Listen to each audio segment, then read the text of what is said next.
Assalamualaikum warahmatullahi wabarakatuh. Salam sejahtera untuk kita semua. Selamat datang di podcast Visualisasi Bangsa, sebuah ruang dialog yang mengajak kita untuk semakin bangga berbangsa dan bernegara Indonesia. Hari ini kita akan membahas bagaimana visualisasi bangsa dapat menggugah rasa cinta tanah air dan bangsa. Nah, pertama-tama saya ingin bertanya nih kepada Mas Andi, selaku narasumber pertama kita. Banyak orang mungkin masih bingung dengan istilah visualisasi bangsa. Bisa dijelaskan apa sebenarnya makna dari visualisasi bangsa itu? Oke, jadi visualisasi bangsa itu sebenarnya maknanya tuh bisa luas, bisa berbagai macam, tergantung perspektifnya. Tapi secara umum visualisasi bangsa itu bagaimana sebuah bangsa memandang diri, bangsa dan negara itu sendiri. Aku ambil contoh, misalnya kita sebagai bangsa Indonesia, kita itu memandang bahwa bangsa Indonesia itu adalah bangsa yang ramah terhadap sesama, tenggang rasa, gotong royong, saling membantu, dan melakukan musyawarah dan mengambil keputusan secara musyawarah jika ada masalah. Visualisasi bangsa ini bisa jadi sebagai cara pandang bisa juga cara pandang yang lain.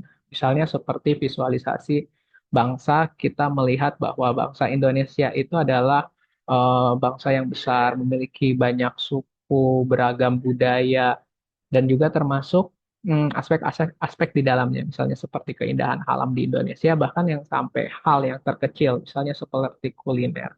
Selain itu, visualisasi bangsa juga bisa diartikan sebagai menghadirkan gambaran umum Indonesia, bisa lewat simbol, cerita, cerita rakyat, budaya maupun prestasi-prestasi bangsa Indonesia. Kira-kira itu, Mbak.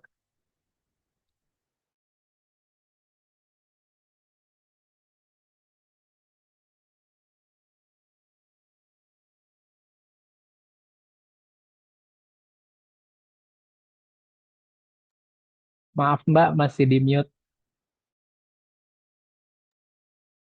Nah, oh ya. Nah, jadi itu untuk visualisasi bangsa itu emang bermakna luas ya. Nah, kalau menurut dari Mas Harso sendiri selaku narasumber kedua, bagaimana kita sebaiknya memandang bangsa Indonesia itu? Baik, terima kasih atas kesempatannya, Mbak, untuk izinkan saya menjawab. Bangsa Indonesia adalah bangsa yang besar ya, Mbak, dengan jumlah penduduk terbanyak keempat di dunia dan memiliki keanekaragaman suku dan budaya. Kita patut bangga masih dapat bersatu. Kita bisa belajar bahwa persatuan Indonesia adalah pencapaian besar yang harus dijaga. Keberhasilan bangsa kita menjaga perbedaan dalam bingkai Bhinneka Tunggal Ika adalah bukti bahwa Indonesia memiliki kekuatan moral dan sosial yang patut kita banggakan, sekaligus tanggung jawab untuk terus memperkuat toleransi demi masa depan yang lebih kokoh. Justru saya melihat keanekaragaman tersebut menjadi kekuatan bagi bangsa kita menjadi branding yang lebih baik, di mana negara kita dijadikan acuan bagi bangsa lain akan indahnya keanekaragaman lewat toleransi berbangsa dan bernegara. Kurang lebih begitu, Pak. Baik, cukup ya Mas Harso ya. Kemudian terkait dengan visualisasi bangsa dari aspek lainnya nih, misal budaya. Bagaimana untuk Mas Haris menilai budaya di Indonesia? Oke ya Mbak, menurut saya sebagai salah satu negara dengan keragaman budaya terbanyak di dunia ya, kita harusnya melihat ini bukan sebagai ancaman ya. Kenapa? Karena di negara mana kita bisa dapat apa ya, menemukan berbagai macam suku di dalam satu provinsi, di dalam satu pulau itu.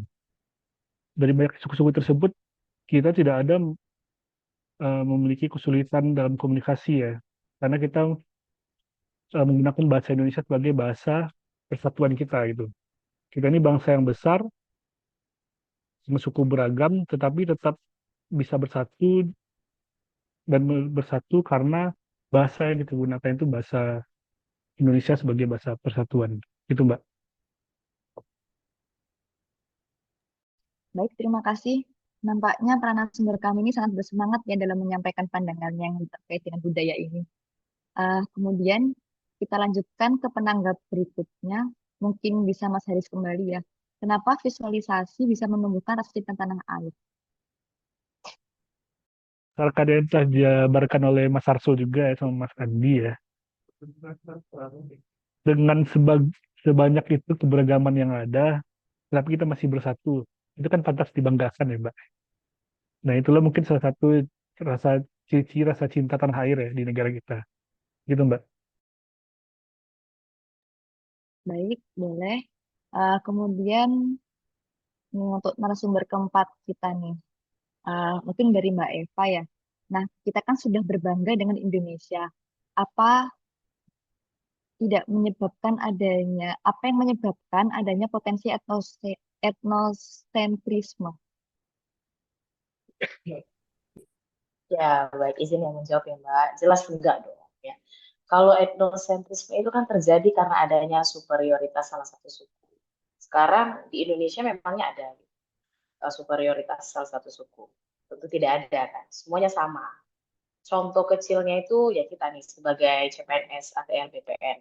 Kita mengikuti semua seleksi dari awal hingga akhir, semuanya memiliki tipe seleksi yang sama, jalur seleksi yang sama, tidak dibeda-bedakan, tidak dibedakan berdasarkan sukunya kah, agamanya kah, begitu. Semua memiliki kesempatan yang sama. Begitu Mbak, kalau menurut saya. Kemudian bagaimana dengan superioritas bangsa itu sendiri? Kalau dibilang superioritas bangsa, saya tidak setuju ya. Saya rasa tidak. Kenapa? Coba kita lihat para warga Indonesia yang mungkin tinggal di luar negeri. Salah satu contohnya mungkin di negara tetangga. Itu kan cukup banyak ya warga Indonesia yang berdomisili di sana, yang bekerja di sana begitu. Dengan jumlah WNI yang kurang lebih 2,5 juta, apakah mereka mencoba untuk mendominasi dan menimbulkan ketidaknyamanan gitu terhadap warga lokal Malaysia? Kalau dipikir ya Mas ya, atau Mbak ya yang ada di sini, di Kuala Lumpur itu jumlah penduduknya itu cuma 2 juta. Sementara warga negara Indonesia yang tinggal di sana, kalau dikumpulin itu menjadi satu, itu bisa kayak melebihi warga negara yang ada di KL itu sendiri. Tapi apa kita buat gaduh gitu? Apa kita buat onar di sana? Gak sama sekali. Karena kita punya peribahasa, di mana bumi dipijak, di situ langit dijunjung. Jadi dimanapun kita berada, kita harus menghargai budaya setempat. Begitu sih Mbak menurut saya. Wah, sangat menarik sekali ya penjelasan dari Mbak Eva ini. Nah, soal betapa kita dengan bangsa yang besar tetapi masih menghargai sesama. Selanjutnya yang kita bahas ini tentang visual bang kebangsaan. Menurut Mas atau Mbak, dalam disrupsi teknologi ini, apa tantangan terbesar kita dalam visualisasi bangsa? Mungkin ada yang bisa menanggapi dari keempat narasumber. Baik, Mas Andi boleh. Oke, tadi kan kita bicara soal visualisasi bangsa, bagaimana cara pandang kita terhadap bangsa Indonesia itu. Tadi kita sudah menyampaikan banyak hal. Nah, tapi terkait dengan teknologi ini gitu kan, sebenarnya agak agak pelik kalau kita ngomongin soal teknologi ini. Karena di satu sisi pandangan orang Indonesia, pandangan negara lain terhadap warga negara Indonesia itu agak sedikit miring belakangan ini. Karena ada disrupsi teknologi yaitu sosial media, khususnya kolom komentar. Fun fact ya, jadi bangsa Indonesia ini, hmm, atau aku nyebutnya netizen ya, kita nggak bisa nyebut bangsa Indonesia itu sebagai netizen, karena netizen itu di dunia maya. Bangsa Indonesia ya tadi sudah disampaikan, tapi netizen Indonesia itu salah satu dari netizen yang tergalak di dunia. Nah, kenapa hal ini bisa terjadi?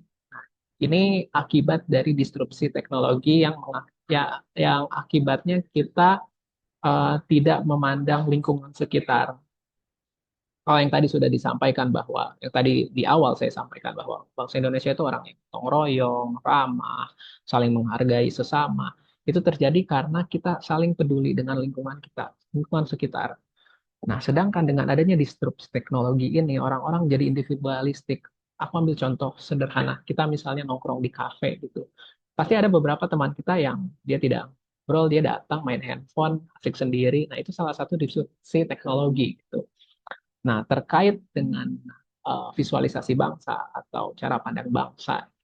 Nah, sebenarnya ada cara supaya kita tidak menjadi ya yang tadi saya bilang di depan eh, netizen tergalak, yaitu dengan cara bijak menggunakan sosial media. Dari Kominfo itu dia sudah ada namanya kurikulum literasi digital. Itu terdiri dari 4 hal, yaitu pertama digital skill, yaitu penggunaan sosial media, penggunaan digital, kemudian ada digital culture, digital etik, dan digital safety. Nah, khusus untuk kita yang netizen galak ini sebaiknya mulai belajar digital etik, yaitu etika menggunakan perangkat digital. Kira-kira itu Mbak. Baik, ataukah ada tanggapan lain dari narasumber yang lainnya? Mungkin Anda bisa Baik, menambahkan. Mbak Grafiska izin menambahkan. Ya, boleh Mas. Saya setuju dengan pendapat Mas Andi, tapi kita juga punya potensi dari teknologi ini. Dengan adanya teknologi ini bisa jadi sarana untuk promosi budaya dan keindahan Indonesia dengan menggunakan media sosial ya, Mbak. Contoh nyata berhasilnya promosi melalui media sosial adalah Kawah Ijen. Kita kalau ke sana hampir sebagian besar turis asing kebanyakan dari Tiongkok. Hal yang menarik adalah mereka melakukan promosi keindahan Kawah Ijen karena mereka juga memposting liburan mereka ke sosial media. Lalu mengapa media sosial sangat berpengaruh? Hal ini karena media sosial memiliki fitur like berdasarkan buku yang saya baca mengenai karangan dari Jonathan Haidt dengan judul Generasi Cemas, like yang tinggi akan meningkatkan dopamin, yaitu zat yang membuat bahagia. Jadi selain kita memberikan keindahan alam, suasana yang nyaman saat berada di objek wisata dengan keindahan alam, kita juga memberikan dopamin setelah mereka berwisata dengan bantuan media sosial tersebut, gitu Mbak. Baik, menarik sekali tanggapan dari kedua narasumber kita ini. Nah, dari tadi kita kan sudah membicarakan soal visualisasi bangsa, lewat budaya, alam, dan juga kuliner ya. Nah, kalau dari sisi ASN sendiri nih, menurut Mas atau Mbak, apa peran penting mereka dalam menumbuhkan rasa cinta tanah air? Mungkin ada yang bisa menanggapi?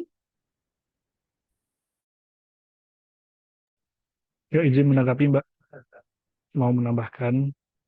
Baik, Mas. Ya, untuk membahas ini kan kita perlu kembali ke hal yang fundamental ya, yaitu apa fungsi ASN. Berdasarkan UU nomor 5 tahun 2014 tentang ASN, fungsi ASN itu adalah menjadi pelaksana kebijakan, pelayanan publik, dan perangkat serta pemersatu bangsa. Nah, poin ketiga inilah yang menjadi apa hal yang sangat terikat dengan rasa cinta tanah air dan visualisasi bangsa. Secara default kita adalah pemersatu bangsa.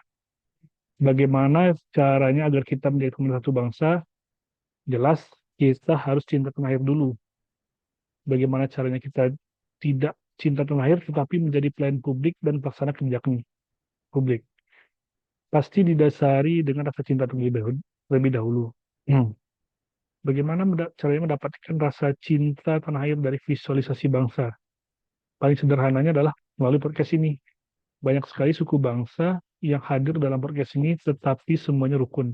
Semuanya saling menghargai, semuanya saling berbuat baik. Hal sederhana ini bisa saja menimbulkan rasa cinta terhadap tanah air dan visualisasi bangsa. Begitu, Mbak.